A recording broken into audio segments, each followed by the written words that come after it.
أعوذ بالله من الشيطان الرجيم. بسم الله الرحمن الرحيم.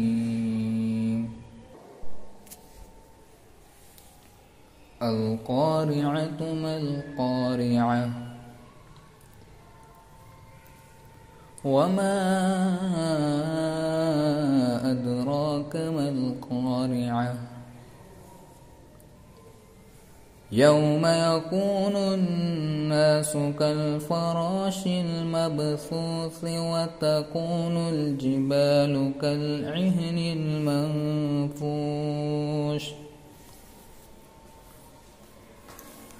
فأما من ثقلت موازينه فهو في عيشة راضية